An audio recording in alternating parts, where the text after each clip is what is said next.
हर खबर पर होगी आपकी पकड़। डाउनलोड कीजिए एबीपी लाइव ऐप। संक्रमण की स्थिति इस प्रकार है। विगत 24 घंटों में कुल 371 नए प्रकरण सामने आए हैं।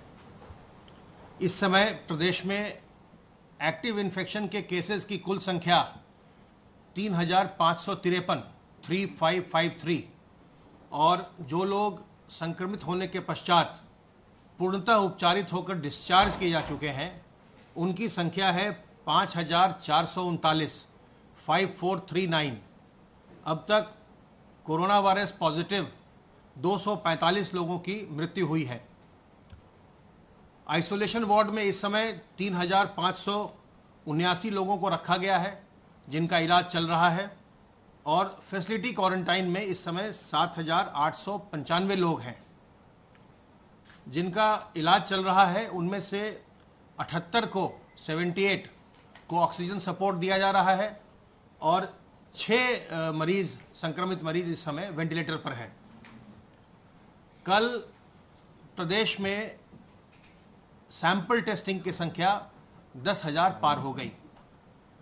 कल प्रदेश में विभिन्न प्रयोगशालाओं के माध्यम से 10,563 सैंपल्स की जांच की गई और सैंपलिंग की और टेस्टिंग की कैपेसिटी हम लगातार बढ़ा रहे हैं। बहुत जल्दी 10 दिन के भीतर हमारा ये प्रयास होगा कि 15 जून तक या उसके आसपास इसको बढ़ाकर हम 15,000 तक ले जाएं। कल 10,563 सैंपल्स की टेस्टिंग हुई है और 11,291 सैंपल्स लेबोरेटरीज को कल जिलों से भेजे गए।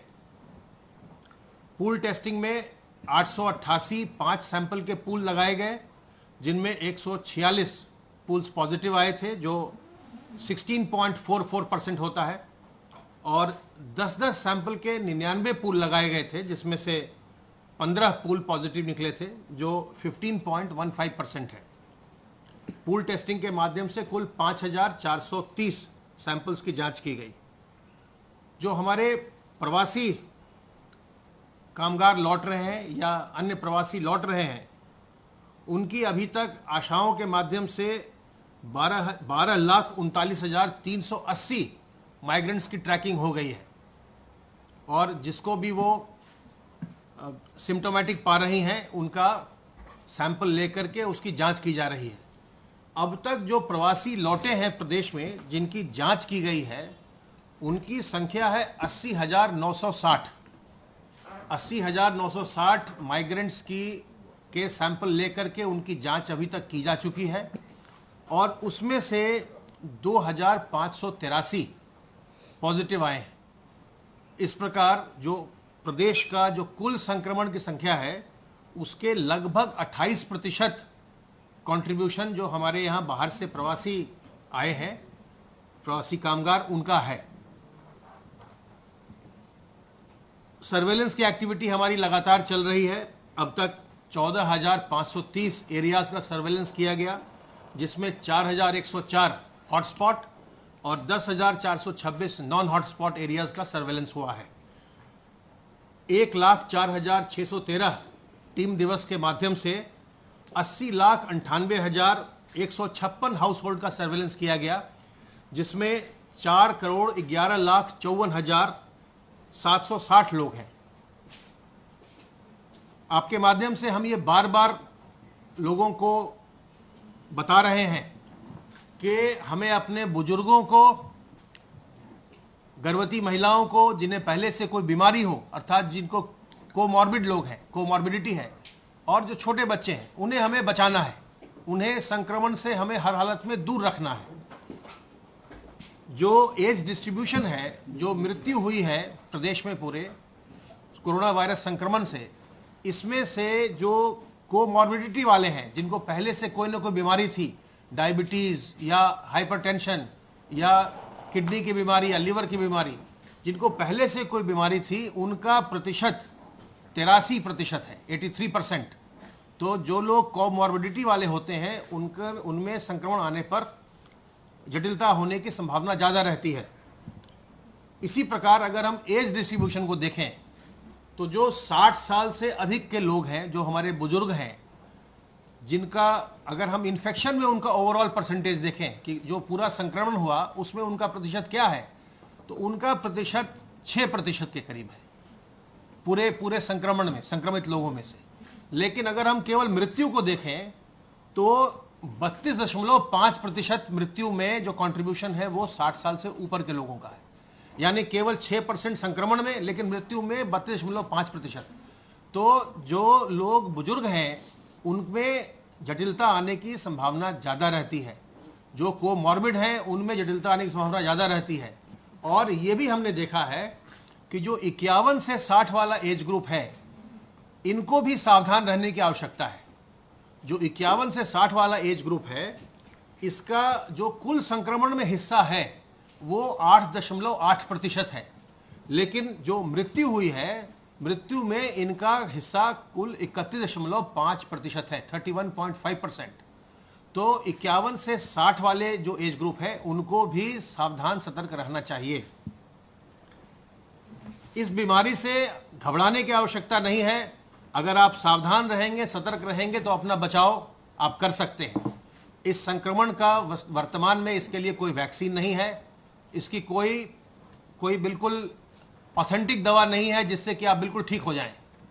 इसलिए अभी सतर्क रह के, सावधान रह कर हमें अपना बचाव करना है, यही सबसे अच्छा तरीका है।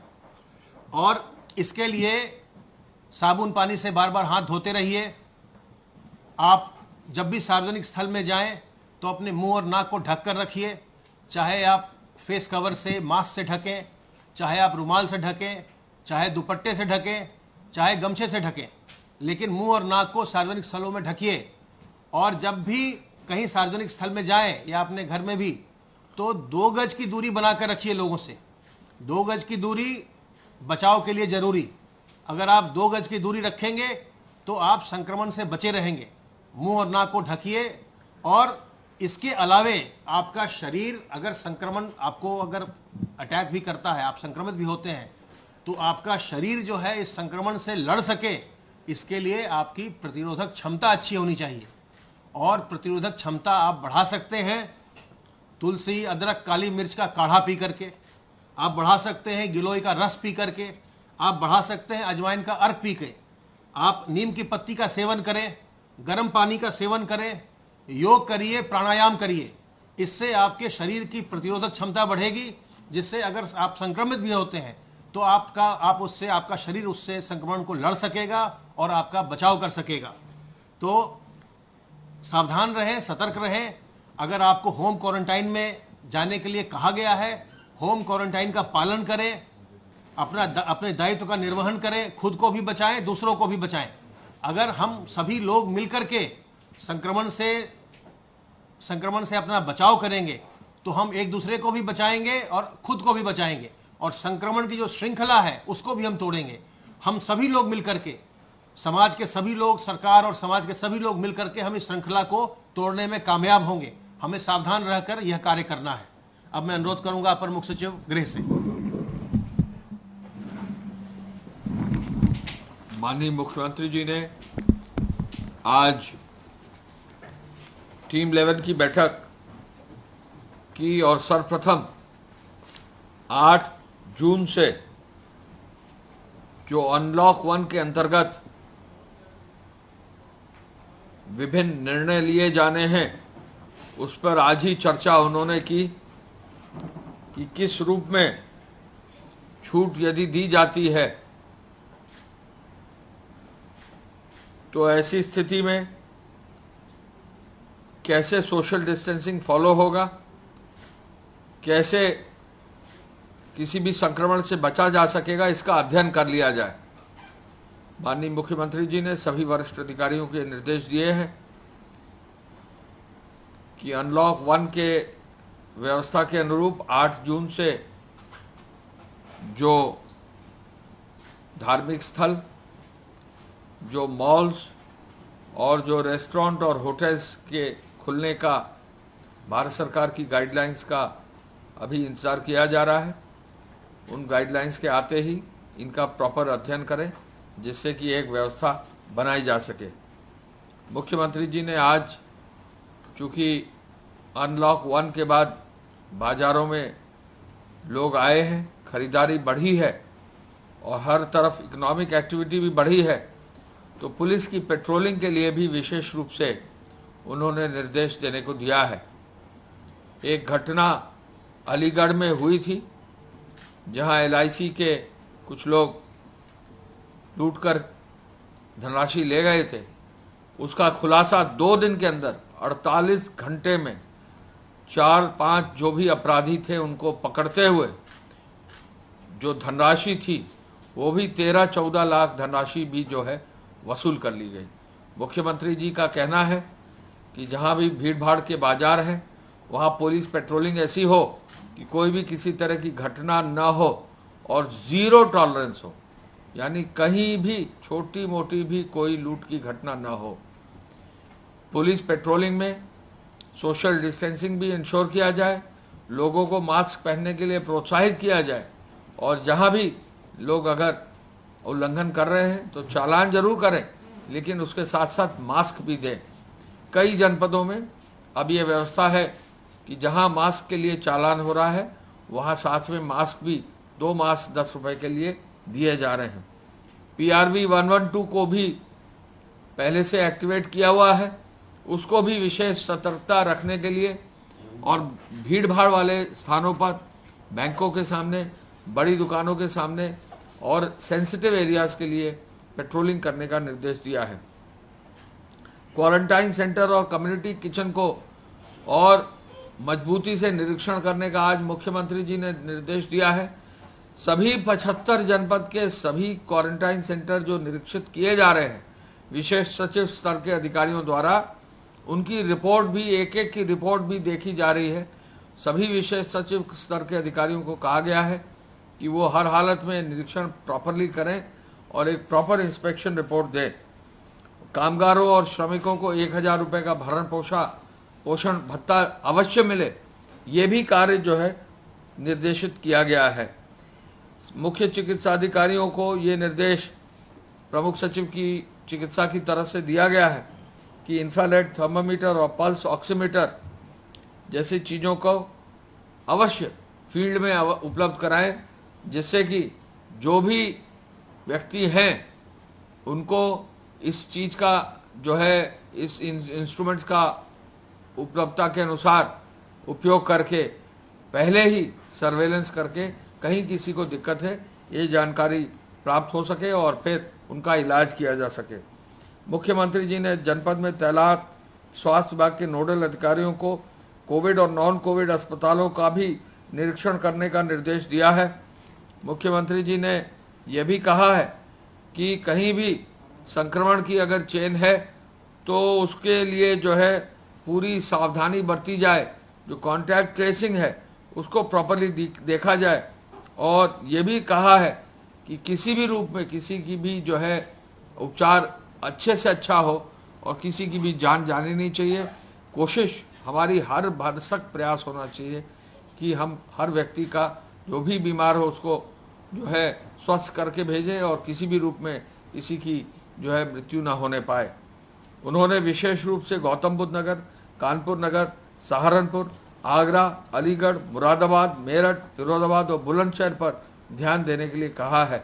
टेस्टिंग क्षमता में अभूतपूर्व रूप से वृद्धि हुई है, इस पर भी उन्होंने कहा है कि इसको और आगे बढ़ाकर 15,000 से लेकर 20,000 तक किया जाए और विशेष रूप से पूल टेस्टिंग पर भी उन्होंने बल दिया है, जिससे जो भी बाहर से लोग आए हैं उनकी पूल टेस्टिंग की जाए।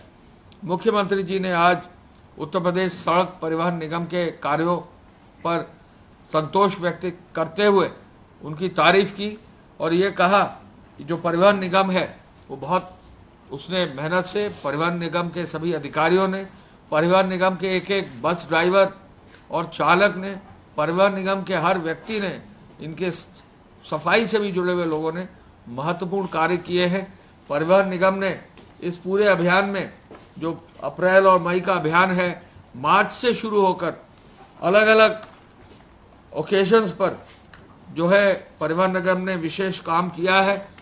डिसइंफेक्टेशन करा के, बसेस का डिसइंफेक्शन करा के, बस स्टेशंस का डिसइंफेक्शन करा के भारी मात्रा में पूरे देश में उत्तर प्रदेश परिवहन निगम ने सबसे अधिक कामगारों और श्रमिकों को जो है ट्रांसपोर्ट किया है। और हमें बताकर खुशी है कि लगभग 31 लाख से अधिक लोगों को जो ट्रेन से आए उनको घर पहुंचाया, जो बॉर्डर से आए उनको घर पहुंचाया, जो एक जनपद से दूसरे जनपद जाने वाले थे उनको घर पहुंचाया। हर व्यक्ति को घर पहुंचाने वाला हमारा अपना उत्तर प्रदेश परिवहन निगम था। और इस कार्य की समीक्षा आज मुख्यमंत्री जी ने जब की तो इनका जो है भरपूर उनको उत्तर प्रदेश परिवहन निगम को और उनके सभी अधिकारी और कर्मचारियों को, ड्राइवर्स को और उनके परिचालकों की बधाई दी। मुख्यमंत्री जी ने यह जानकारी ली कि अब परिवहन निगम के कार्यों को और आगे कैसे बढ़ाया जा सकता है।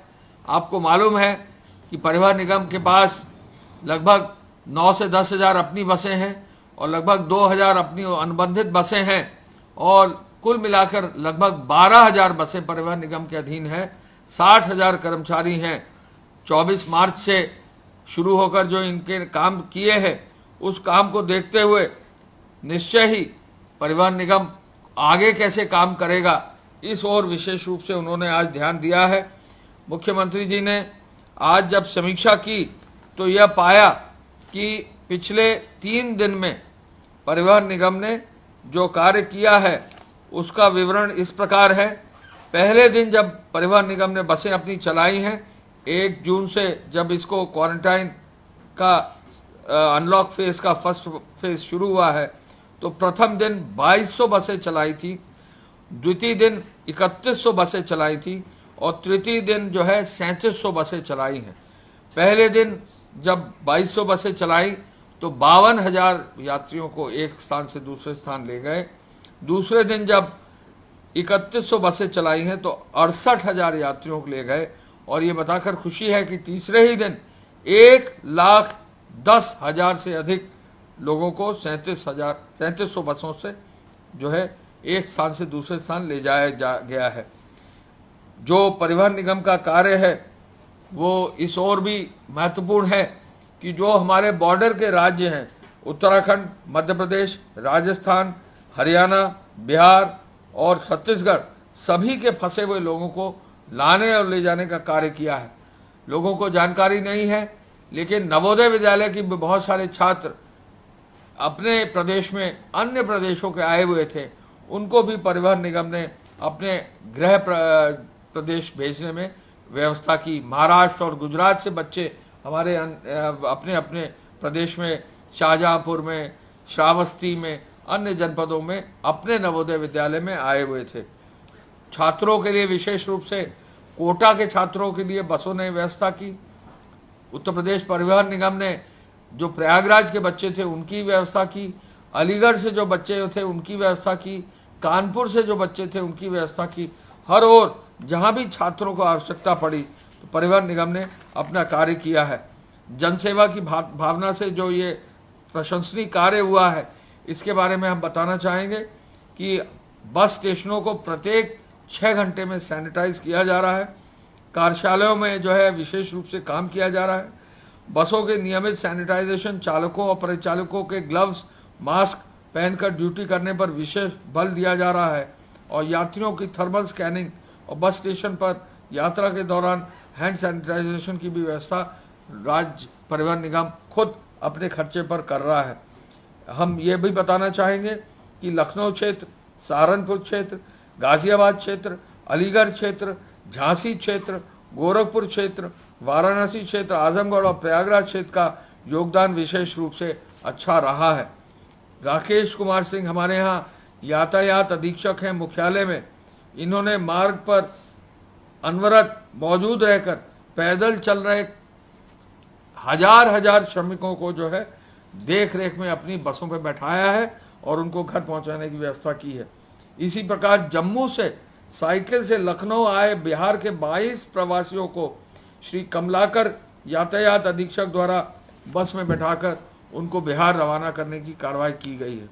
तो बहुत उल्लेखनीय कार्य, कई लोगों ने अच्छा कार्य किया है। विशेष रूप से जो है परिवहन विभाग उनके अपने माननीय मंत्री जी के मार्गदर्शन में, अपने प्रमुख सचिव के मार्गदर्शन में और विशेष रूप से उनके एमडी जो हैं उनके मार्गदर्शन में अच्छा कार्य हुआ है।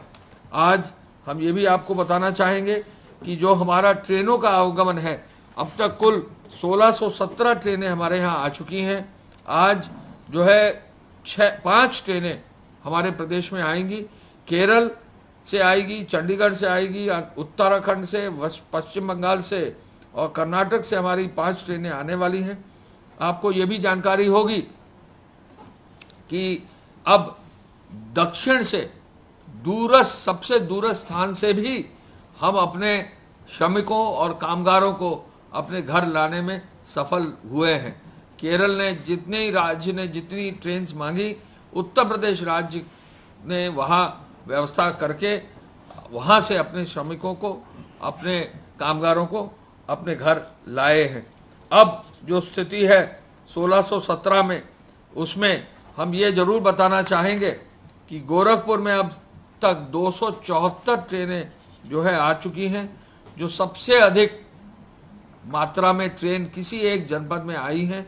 और साथ ही साथ जौनपुर में 139, वाराणसी में 119 और इसके साथ साथ 103 ट्रेनें देवरिया में आई हैं और लखनऊ में 113 ट्रेनें आई हैं। ये वो जनपद हैं जहां 100 से अधिक ट्रेनें आई हैं। अब भी ट्रेनों से आने का सिलसिला जारी है। माननीय मुख्यमंत्री जी की अपील है कि जिस भी प्रदेश में जहां भी कोई भी हमारा श्रमिक और कामगार होगा, उनको निःशुल्क हमारे प्रदेश में लाया जाएगा। मैं पुनः इस अवसर पर जो उत्तर प्रदेश राज्य परिवहन निगम है, उसके कार्यों की जो है माननीय मुख्यमंत्री जी ने प्रशंसा की है, उसके लिए जरूर कहना चाहूँगा कि जो भी व्यक्ति जहां भी हमारे प्रदेश में है, चूंकि अब विद इन द स्टेट राज्य के अंदर बसें चल रही हैं, यदि किसी को भी कहीं आवागमन की आवश्यकता है तो इन बसों का उपयोग जरूर और अवश्य कर सकते हैं।